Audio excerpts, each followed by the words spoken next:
The MedBricks webcast is focused on bringing distinguished Indians and others from diverse fields of science, medicine, technology, and philosophy to learn from each other and to create a new understandings and foster new ideas related to healthcare. Hey, good morning, India. Good afternoon, someplace, and good late night, and probably in the Europe, and then good evening in California, and then East Coast. Good sleepy time in the East Coast.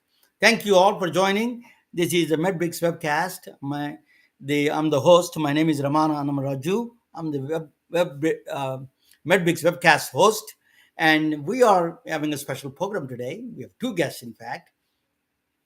And then, this is healthcare media channel. We wanted to give a different dimensions to the healthcare problems and challenges and healthcare things.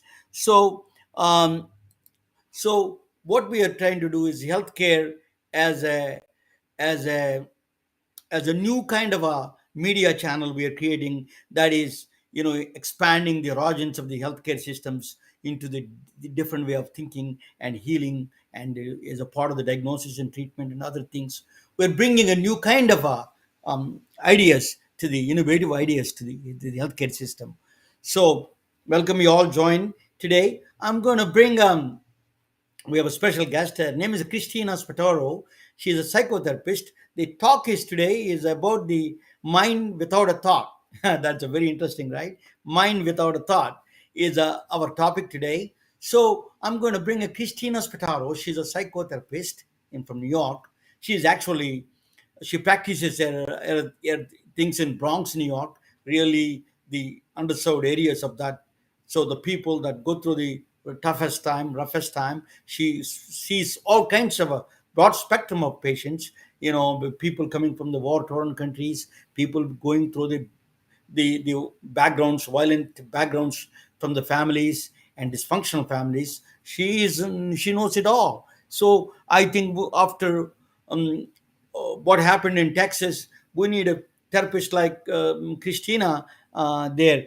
Welcome, Christina. Let me welcome Christina. Welcome to the podcast webcast. Can you see us? Thank you. Thank you for having me. I can see you. I can hear you. Yes, technology is working. Thank Technology you is for working. having me That is today. a Actually, Yeah, that's right. Yeah, I don't know why it is. yes. Uh, just sometimes it does. Okay, so Christina, so what is the Mhm. now? Tell me some of your background. What is your background a little bit more in detail? So basically, I'm licensed doing psychotherapy with adults, children, and families for 20 years. I basically have been working in New York in all boroughs. So I I'm primarily in the Bronx now. So I've seen every, and I also people upstate. So pretty much up and down the state, I have worked with people, helped people who have post-traumatic stress disorder, anxiety, depression, behavior issues, people, and I have actually worked with clients who, because New York, everybody comes to New York, so I've actually had clients who fleeing other countries where they were in war zones and coming here to escape that, but with the trauma, so they came to therapy. So my You work know that very that much is is about, yes. so what I'm asking is that, yeah, you see the broad spectrum of patients. So what is going on in this country? A lot of kids killing other kids. Now there is a Parkland trial going on in the TV, and there is a kid in Mhm. Ulvaid, I think. I'm saying right the name in Texas. They killed other kids. Is they themselves are kids Mhm. and killing other kids. What is going through their minds? I mean, mhm. It's hard to speak what's in the mind of somebody that I interviewed, or because when I work with somebody, I work with them as an individual. But I can say that right now, with the way our world is, kids are very scared, confused, and angry. And the problem is, what we're inside, what we think, affects what we do and how we feel about others around us. So, a lot of times, if you have or maybe you've had trauma, and now that's putting you in a very dark place. Nobody there to correct that. There's nobody there to help you deal with that trauma. It's going to manifest itself in ways that can be quite hard, dangerous. That's why proper mental health treatment is so important. If somebody is, for instance, depression or is very angry, there's going to be signs, and that's why it's so important that whoever is in that person's life recognizes that something is off and help they need before they do something drastic. Okay, A so lot let of us talk times, about very that. drastic acts are a death. This is usually someone who's in a lot of pain. So let us talk about the bad thoughts now. I'm going to present my new things. So let me present my presentation. I'm doing presentation. So that I'm going to bring all the people who are present. Slowly, I'm introducing everybody there. Let me see that. Yeah. So what this is today is a mind without a thought. How it could be possible is a scientific journey. Is there any science is talking about anything about thought? That is today's topic actually. Let me go through that, and then it's a fascinating discussion. There is a David Bohm and then Jiddu Krishnamurthy, two eminent people, and they're talking about. They have a lot of interviews done between them. Limits of thoughts. That's what they said. Let us talk about it a little bit. Now, in 1980s, there was a author, Michael Talbot, wrote a very tantalizing book, very interesting, based on science. It's called the holographic universe. The holographic universe itself is hologram. It is so all we think is we are seeing the shadows of the universe rather than a reality itself. So he is one of the uh, thought-provoking book. It's a very popular during that time. I read that book. It's a very interesting, and actually he gives a, it's a very he died very young age. He's one of the early times of in San Francisco. He was one of the things went through AIDS and all those things. So his story is very compelling, and then he wrote these several books. Is one of the books is that I loved it is holographic universe. So what he projects in the holographic universe, he talks about two scientists in the holographic universe. But one of the characteristics of hologram, I'm going to explain to you here. If you take a rose picture of the hologram, if you cut it in half, it doesn't cut into two half pieces. If you take the hologram picture and cut it in half, it doesn't come into the two half roses. Actually, it becomes two small roses. If you cut them again, it becomes further small. If you cut them again, further small. You can cut it all the way to the electron, the atomic levels. What that means? Every time you cut something, the whole thing is there. It is not the whole picture is still there. So whole contains the parts, and interestingly, very counterintuitively, part can contain also the whole. So when you go all the way from the one rose to all the way to the atomic level, that's what he was proposing at the time. The atoms itself contain the entire electrons can contain entire information of the universe itself. If you do the same thing, if hologram universe is hologram, if you keep on cutting until you reach the electronic level, a fundamental particles, that particle have the entire history of the universe. That's what he was proposing in this book. Very tantalizing theory, very powerful theory. I was a great fan of him, and I was so you see hologram pictures in a driver's license. That's what I'm talking about. Holograms also can contain. You can pack up a lot more information.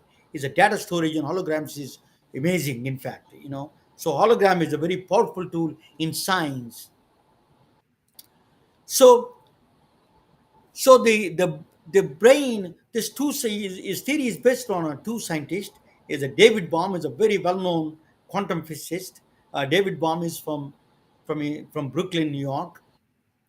He was he was he was in the beginning days of the, David Bohm is a student of Albert Einstein.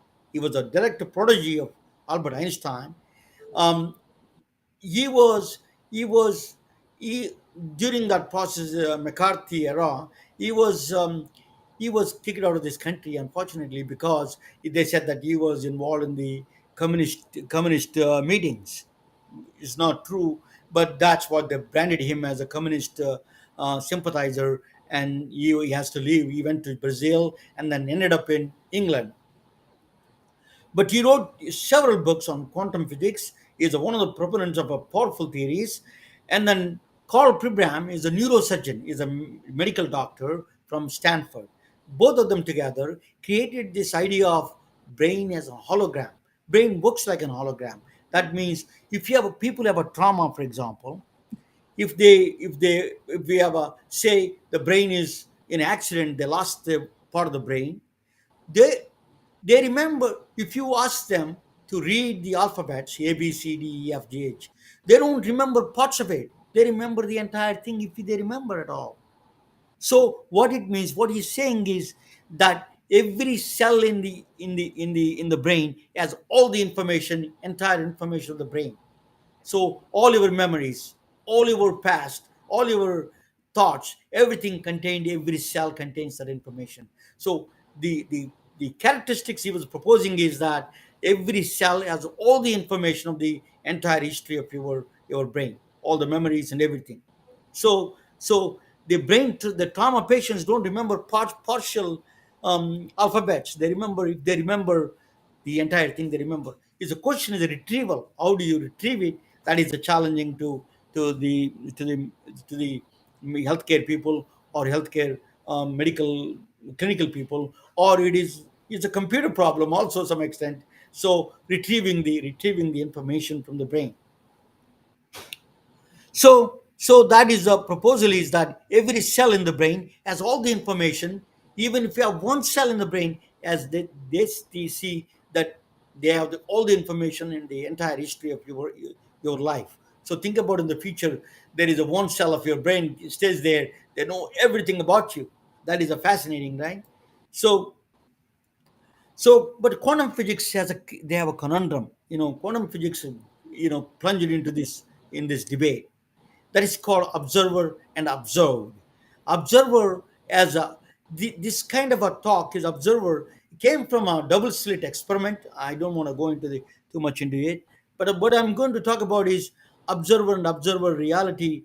Is that so same topic, if you talk about it, the atoms, that what the quantum physics says, that you cannot ask any object that exists before you see it, before you observe it.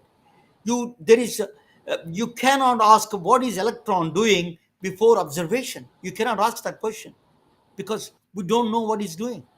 We don't even know whether it exists or not. That is a real quantum physics. It's not some I'm making up story. So you cannot ask that question, what is electron doing before the observation? But what is a chair? Chair is made up of electrons, atoms, the protons and neutrons, all the fundamental particles. So you have the same question. Einstein got upset a little bit about it and said that if I don't look at the moon, doesn't exist? It doesn't exist. That's unfortunate. Very resoundingly, quantum physics says yes. If you don't look long enough, that won't exist. That is what it says. It is all your mind creation. That is very powerful concept. Is that chairs and all the objects you see, these are all manifestations after the observation. They become reality. It is very hard to prove otherwise. How do you prove that it's all is in your brain? Even friends and everybody could be is in the brain. You're creating all these things, a movie. So observer are big problem in physics as a measurement problem. So if you take take the chair all the way, if you divide into small pieces like electrons and protons, then we cannot ask them what it is. Then so the chair is. We don't know, does it exist or not before the observation. So that conundrum, quantum physics created that conundrum. So David Bohm, in quantum physics, I'm a master's in physics. They tell you, shut up and don't ask that kind of questions. If you want to survive in this field, just shut up and do the calculations. That's what they said, what they tell us. But the people like David Bohm, that he wanted to ask that question: what is electron doing? What is the what is electron doing if I'm not observing it? That is a question he wanted to ask. But he went to a philosopher, he went to Indian philosopher Jiddu Krishnamurthy to talk about, because science is not answering the question. So he went to the philosopher Jiddu Krishnamurthy. He is from my hometown, not from my hometown, home state of Andhra Pradesh. He is near Madanapalli in India, in southern India, state of Andhra Pradesh, where I'm from. Um, so he had a long discussions with the Jiddu Krishnamurti. He was very much interested in the Eastern philosophy. That he wanted to know what is a thought itself. So he came up with one of the things that he came up with a mathematical theory: implicate and explicate order. Implicate order is of there is only one mind. There is only one mind in all. You explicate order is a thoughts come out of it and makes you're separate. That like a swirl in the ocean. They think it is separate from the ocean itself. It is not separate. It is a part of part of the water itself. But it is the swirl thinks that it is separate. That's exactly what we are. We think our thoughts create a temporary thoughts create. We are separate from each other. That was the Eastern philosophy. He took it from Jiddu Krishnamurti. So thought itself is a created separation between all of us. So thought is coming from the implicate order. It comes as an explicate order. So he created a mathematics for it. He had a quantum physics theory for it. It's a very powerful theory. Still, a lot of people believe in it. And one of the David Bohm is one of the most respected quantum physicists. Let me talk about Jiddu Krishnamurti a little bit in the next slide. Jiddu Krishnamurti is from, as I said, that he is from Andhra Pradesh, India. But before that, there is a Ukrainian-born Helena Blavatsky. She was a she was a philosopher. She's a mother of a New Age. Actually, she's a New Age thinker. She was born in Russia, Ukrainian origin, ethnic Ukrainian. She was a world traveler. Okay, she was a world traveler. She traveled around she went to Tibet, she went to India, she came to United States, and then eventually she believed in all the religions have something in common. That's a universal spirituality she wanted to promote. And then she started an organization called a Theosophical Society in New York. She started it in 1800s. This is in 1800s. But they call her, all the Christian zealots called her a fraud and all these things. And she kind of ran away from that Christian zealots rage. She went to India. She went to India and started another Theosophical Society in Chennai at Madras at the time. She started a Theosophical Society organization in the center of Adyar.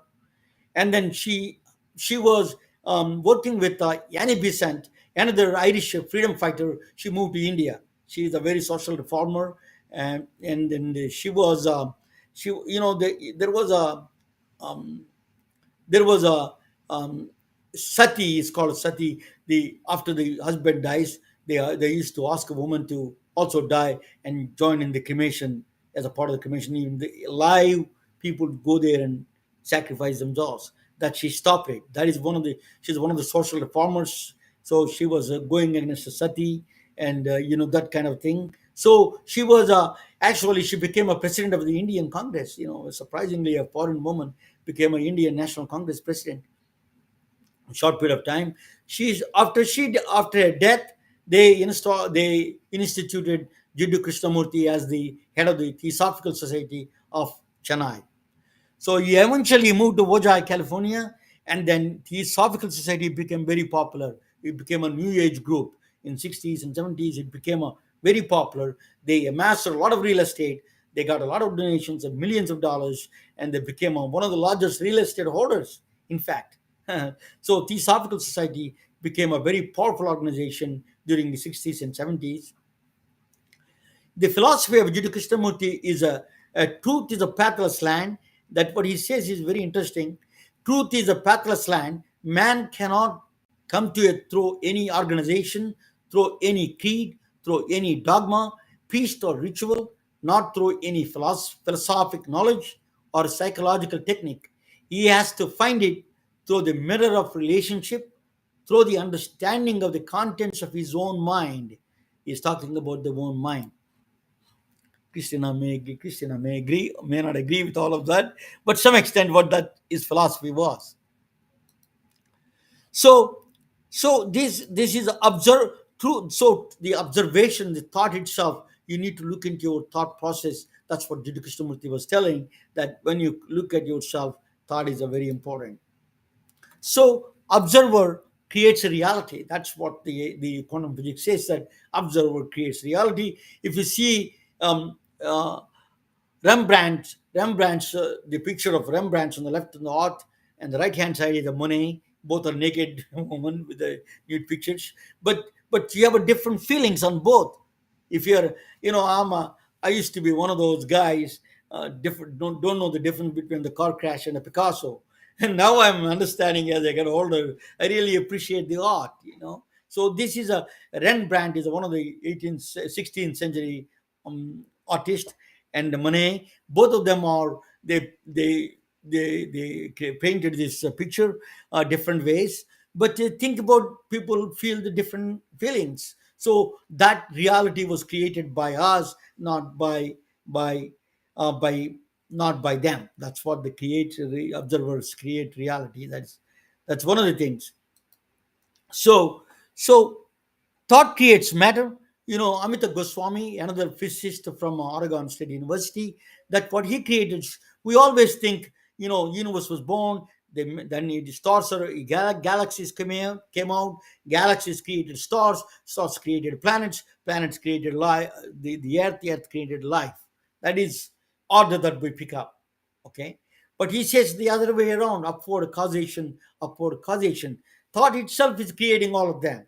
There's no, a universal consciousness is creating them rather than those creating us. So thought is creating the brain. That's a very interesting way of looking at it. So that itself is a very different way of thinking, and not only different way of thinking. That is what the quantum physics says. Some of the things that is proposing, at least in that philosophy wise.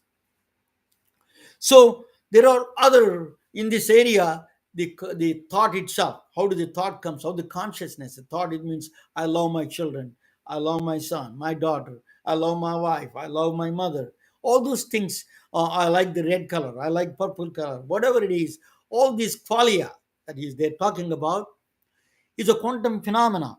Is how do you explain through they say Roger Penrose is one of the theoretical physicists from Oxford. Is a very well known. Is a mathematical physicist. He won the Nobel Prize recently, and I met him. In fact, I'm fortunate enough to meet him. Then Dr. Stout Emeroff is a anesthesiologist. Is a very well known doctor. Also, he wrote several books. Both of them are well known. So they came up with a very tantalizing theory that quantum phenomena happens in the brain. The particles in the brain that they feel through the quantum nature of the universe. So everything. So they're saying that all the quantum nature, the observers, the reality is created in the brain, in the microtubules, in the neurons, cells of the neuron. They create that reality in the cells of neuron, in the neuron cells. They create that microtubules create that happens. The quantum phenomena happens in the microtubules. That was theory that proposed by Roger Penrose and Stout Emeroff. They have a special name in itself, objective reduction. Um, but but actually they were, in fact, that was proved to some extent by Anirban Bandyopadhyaya. Is an Indian Indian biophysicist. He moved to. I interviewed him also. I interviewed Anil Bon. He moved to. Now he's in Japan. He's actually a research scientist in Japan. Now he's presently working in Japan. He gave a experimental evidence for something in the microtubules. Something is happening in the quantum level, the quantum phenomena. Even though a lot of quantum physicists say that in the conditions that exist in the brain, wet conditions, the quantum phenomena cannot happen. But he says that is a the biology has a way to trick around it and then exhibiting the quantum phenomena. So that is where the consciousness, where the thoughts are coming from. So that's kind of a theory that thought itself is a gaining a momentum in the science, in neuroscience. These kind of people are playing a very important role. So how, what is the thought? Thought is radio. It's like a music and a radio. Radio is the brain, and a music is just music is what you're hearing. That is a phenomenon. That music is subjective, right? So brain is also same thing. Brain is a body, basically part of the body, and then mind is a different. There are two different things. There are two different distinct parts of the nature. Even if you ask psychiatrists, still we don't know whether brain and mind are two different. Some of them strongly believe, brain and mind are two different, distinct properties of the nature. They're not the one and the same. Not an emergent mind is not an emergent property of the brain. For example, one of the computer scientists, um, I'm missing his name. I follow him all the times. Um, he was proposing that definitely mind is not an emergent property of the brain. He's a computer scientist, he's a NASA engineer, and he was work on the Sharon and all those things. But he was proposing. He's also saying that we have a very clear experimental evidence that mind is not emergent property of the brain. Is that they are two distinct properties of the nature. That's what they said. When I come to his name, I will talk about that. So, mental health is related to thoughts. Our mental, we are all going through. We are the so thoughts are creating a mind. The holistic treatment is kind of a treating the thought process. We have to create. We have to treat the thoughts. Doctors or physicians, they think the physical things we have to treat, but that's not enough. You need to the holistic approach. You got to have mental health is a part of the problem, and then holistic approach is you need to treat the thoughts also. There is a new in 2014. There's a Mary Britt Moser and Edward Mosers. They won the Nobel Prize. What they won the Nobel Prize for. They're the two Norwegian professors in the Kavli Institute for Neurosciences, Kavli Institute of Neurosciences. They're from the very well respected organization in the neuroscience research. They got the Nobel Prize finding a very interesting. You will be surprised at what it is. They found out in the brain some neurons create a grid cells and place cells. They're GPS cells of the brain. They tell you, suppose you want to go to Manhattan, you know, grid cells tell you, oh yeah, that is a Manhattan is somewhere. It tells you Manhattan. Place cells tell you which restaurant are you meeting. Maybe you are meeting at the Empire State Building. Hey, I'm going to meet you in Empire State Building. So it points to the place cells, point out that place. So grid cells and place cells together creating a geometrical map, GPS, a geometrical map in the brain to create that. But not just for going for one direction. It is creating even for thoughts itself. It's creating a thought geometry. It's creating a geometrical patterns to remember. If you remember a thought, you cannot see your picture of a grandmother in your brain, but you remember, you can see through you can close your eyes and you can see it. So they say that is the brain is creating this thought geometrical construct of that picture. So this is a geometrical construct is in the brain. So thought itself, your ideas, your future ideas, all those things,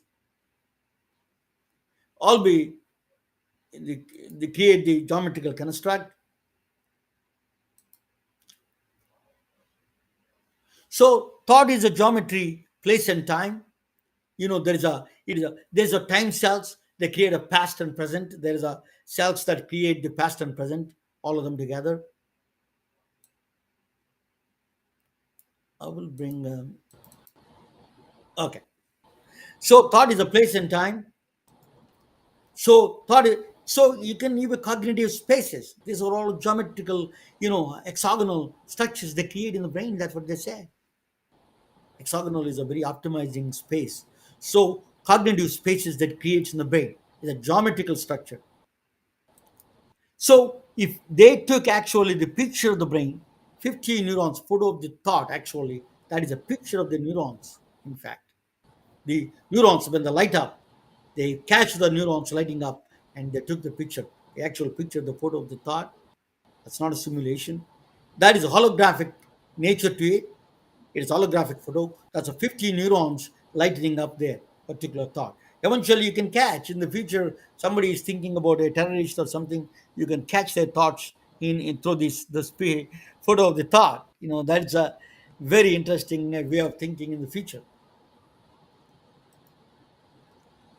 So killer thoughts. So I was talking with Christina. She was talking about all the people, the kids that they draw pictures. They draw crazy things. They draw killing animals. These people before they kill humans, they go through a stages. We can ask Christina about it. But that is one thing. Thoughts creating a killer thoughts creating in the brains. Thoughts we need to have a tools to solve this problem. Not only kids are going through right now, the adults are going through. Mental health crisis is an impending catastrophe in the United States or around the world. The pandemic caused a lot more, is a bigger than economic wave. Mental health is a manifestations of all the problems in our lives. So our institutions or how everything is not addressing right. They don't have the tools to address. They don't have enough resources to address. We don't have a million Christinas available there. So that's why that is we need a lot more people, a lot more things that need to do that. So, how do you solve this problem? So, there are certain things we can do. Deconstructing the bad thoughts. How do you do that? If you take disable the reducing the function of the place and grid cells, how do you disable them? How do you reduce the place and grid cells? That I'm going to show you a video of in a second. In a um, Then I will talk with you. So, how do you reduce the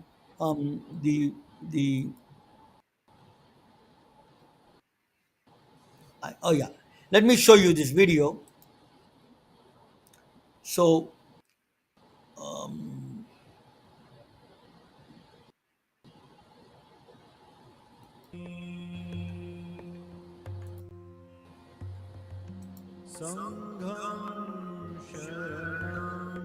for mental relaxation, early human civilizations in the East practiced Buddha's teachings, while in the West they performed rituals. One place they mastered the consciousness through meditation, and other place they altered consciousness through psychedelics. But there is another alternative technique called consciousness hacking through technological innovation. A mathematical equation through virtual reality can offer and alter and master consciousness at the same time. A genius painter from Japan, a legendary scientist from Princeton University, and an engineer from IBM came from a different walks of life from different times, made important contributions for consciousness hacking. Benoit Mandelbrot was hired by IBM to solve a nagging problem in the early days of telecommunications. The problem is a noise. Noise popping up while sending the data across telephone lines. Noise is an undesirable or unwanted signal that gets randomly added to the actual information carrying signal. Mandelbrot noticed a fixed pattern of noise repeating across the telephone lines, irrespective of the distance the data traveled. Mandelbrot recollected seeing a similar idea before, a picture of a giant wave on a children's spiral notebook. The picture is the original painting from 18th century well-known Japanese artist Katsushika Hokusai It is called the Great Wave of Kanagawa. Look at any part of the Great Wave, it looks very similar to the whole wave. The whole contains the parts. It looks counterintuitive, but the part also contains the whole. Their artistic expression gave rise to a new concept in mathematics called fractals. Mandelbrot discovered nature's fundamental unit repeated through a geometrical pattern. The same geometrical pattern is present everywhere in the clouds, seashores, trees, and even in the human bodies. The nervous system looks very similar to that of a lightning.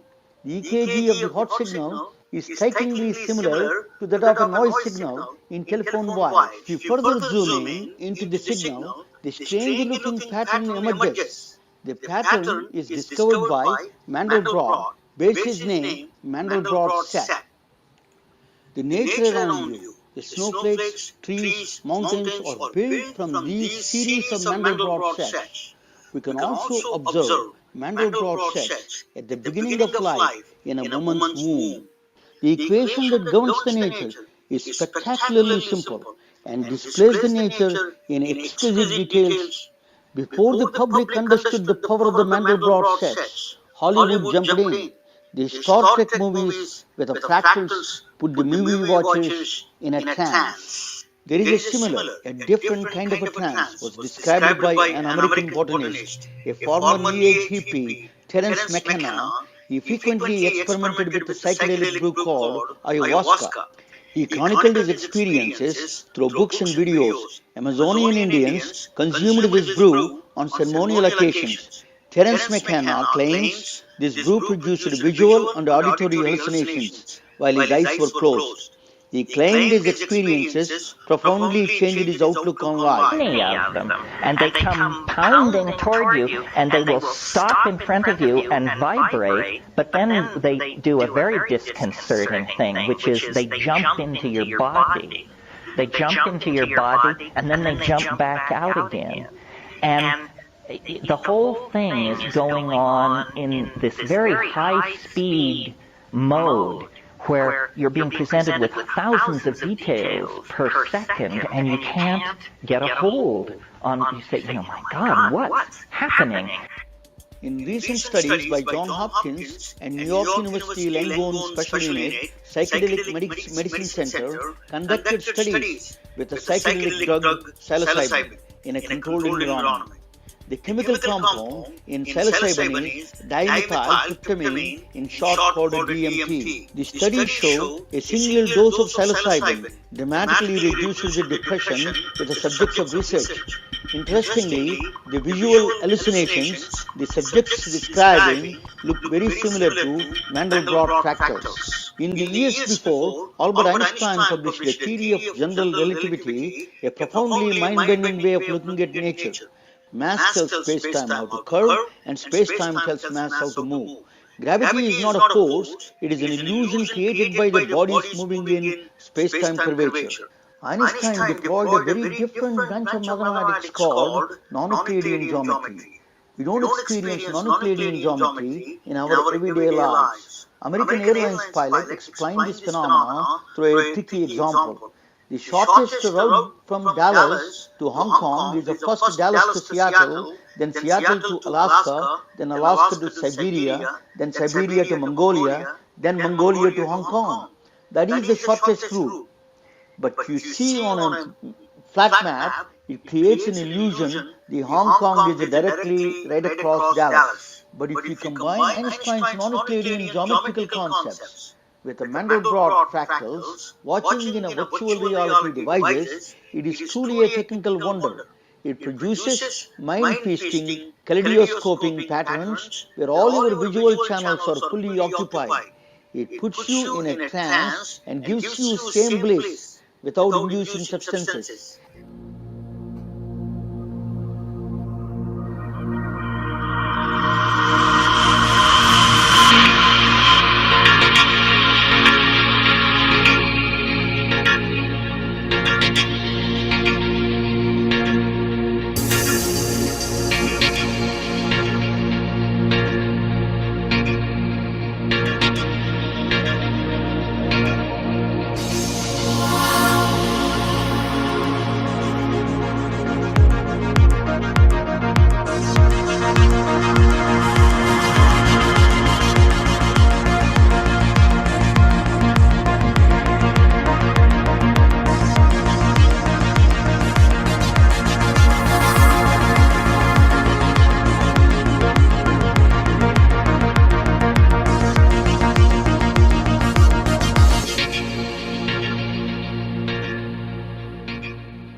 The fractals are nature's artistic expressions. Now you are in tune with the nature.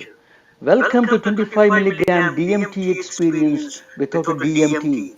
Consciousness hacking through technology is a mass mental relaxation technique for modern humans. Thank you for watching.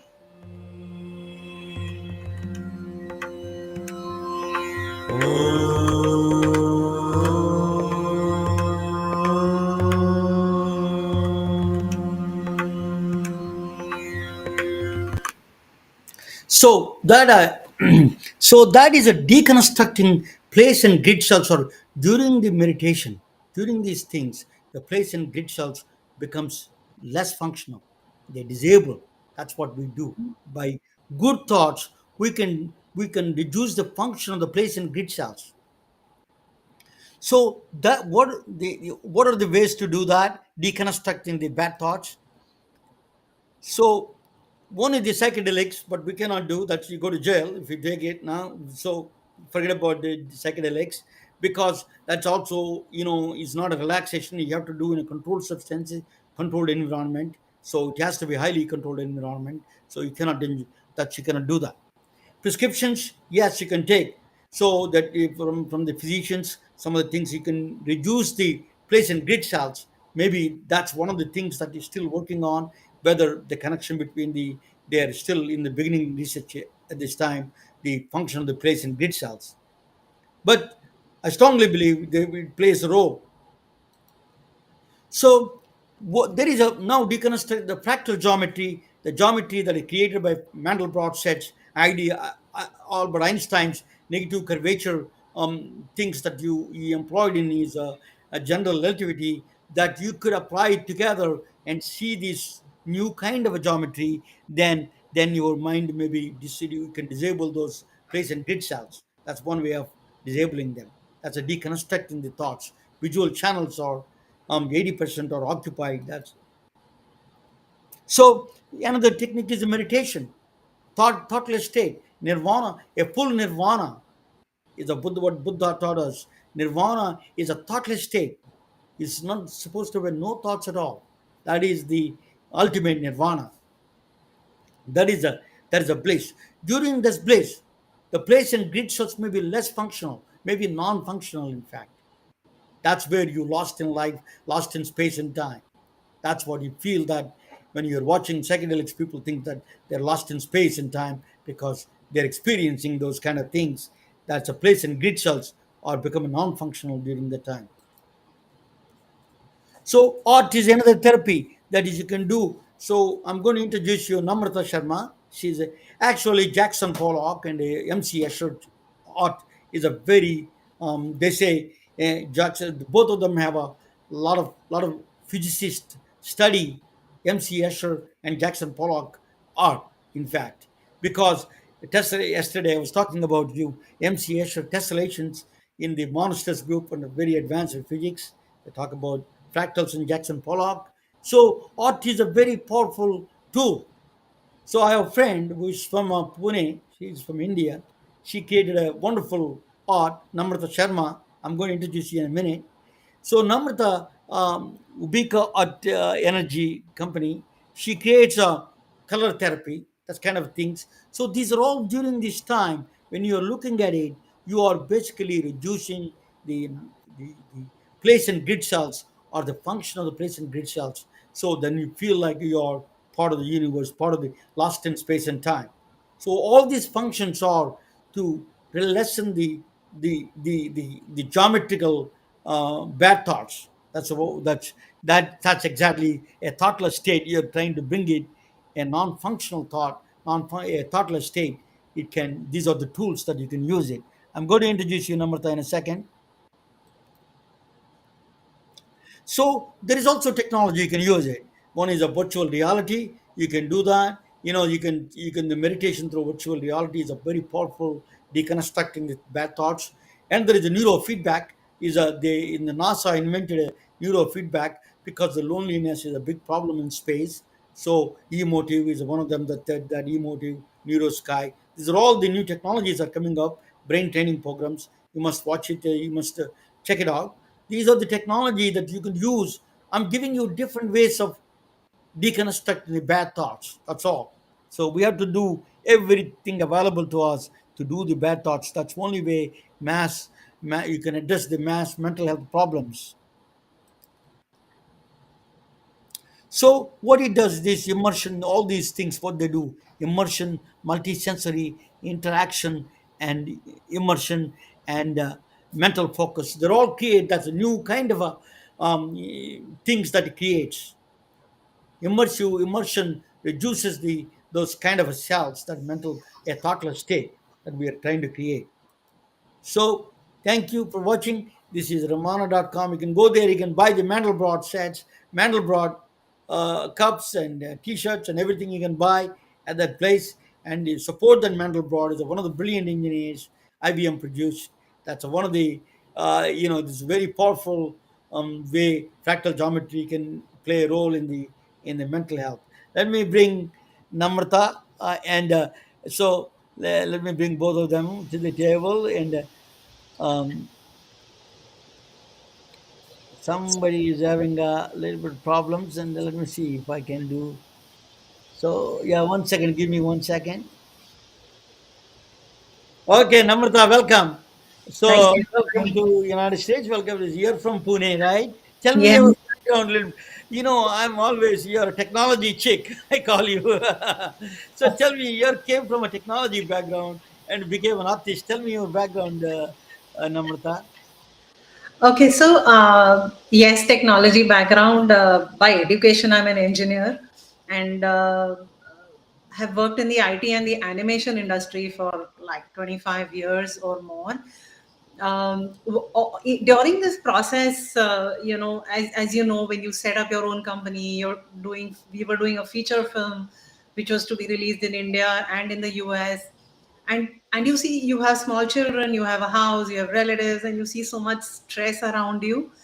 um, I took to art therapy, and that is what really helped me. So I thought that I should bring it to as many people as I can. So I got deeper and deeper into that study. I did my MD in alternative medicine. I specialize in colors and sound, and since childhood, I was very attracted to colors. I used since childhood I've been collecting broken bangles and all of that, anything that's colorful, many pens and satin ribbons and stuff like that. So I thought that if I could use this innate passion and bring it to people for their health support, mental health. I kind of studied more and more of the Vedanta, the scriptures, philosophy, like you were talking about. And I also then learned many meditation techniques. Now I kind of bring all this together, and the artwork that I create is also through a series of meditation, so that what I build is very positive in vibration, because I also understand the colors. I do use a lot of sacred geometry. You mentioned these natural geometry that exists in nature. It's very high in energy, so it helps us actually reduce the brain frequency, and kind of, we've been talking about zero thoughts, right? So that's the endeavor. That's what I try to do. Color, very interesting. One of the things about when they talk about consciousness or talk about thought, one of the physicists, the scientists use color is one of the descriptive description because the electromagnetic waves don't have colors, as you know, you're engineer. So, Yes. but we create the color in the brain. So Yes. it is a manifestation in the brain. The color Yes. comes out of the brain is a qualia, is our inner feeling, inner experience. So we are seeing the reality in a different way because we are experiencing reality. Color is a very manifestations of the things that. So So that is why, Ramana, color therapy doesn't work the same with every individual, because the way you see a color or perceive a color depends on a lot of things. It depends on the background, it depends on your culture, it depends on how you've grown up, it depends on your experiences, it depends on the cells in your eyes, and so much more. So a certain color works very differently with different individuals, the same color. So, for example, if I usually like to take the example of red, I say, if I ask you, what do you think of when you see a lot of red? What do you think? So, what would be your answer? What do you think when you see red?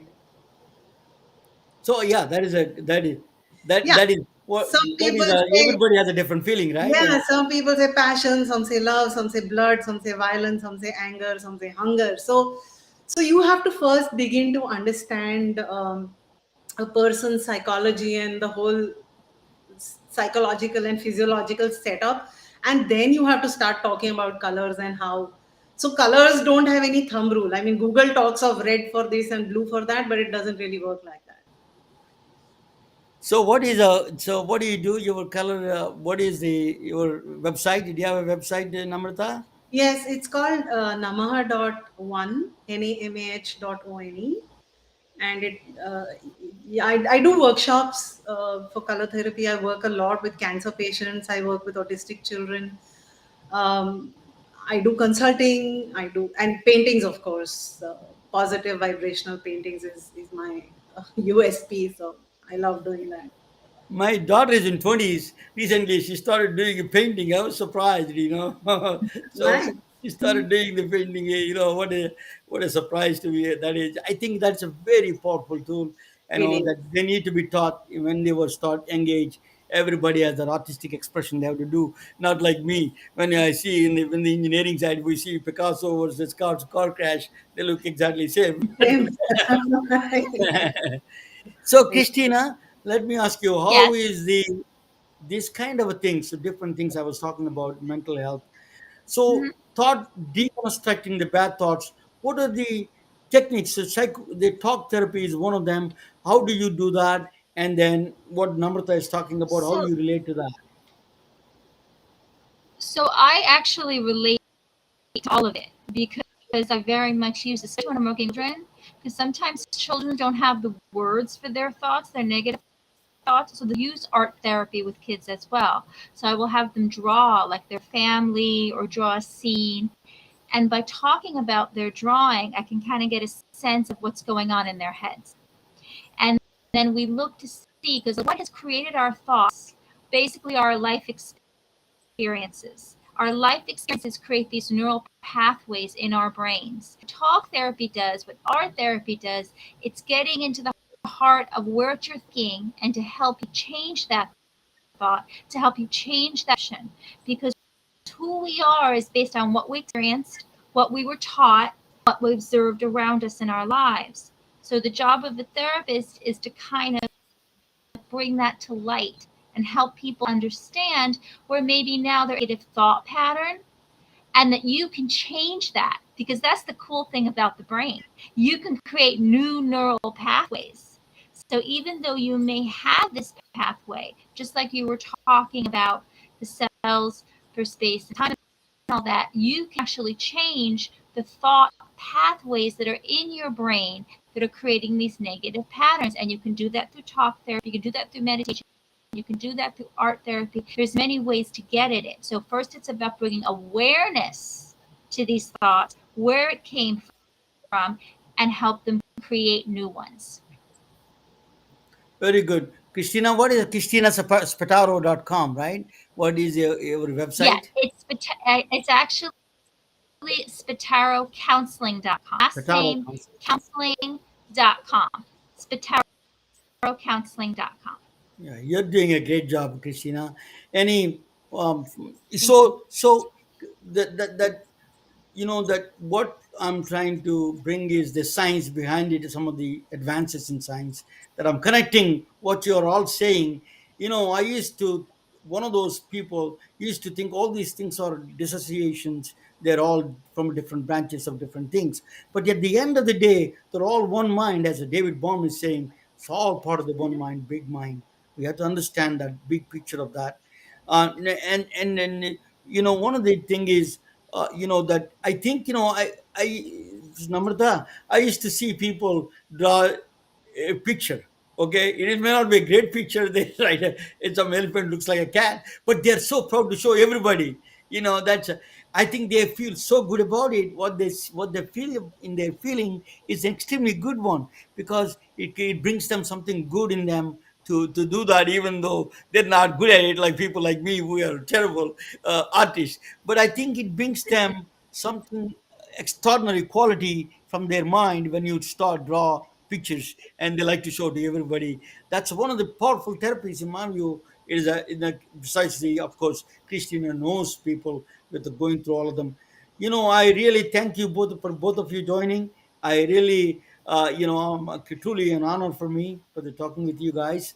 And I know Namrata family very well, and Christina is a friend, and also Christina's friends or my friends, and we are all a big family here, one mind and one family. Thank you all for joining, and uh, say bye, good night, and let me play Thank you this for having last. us.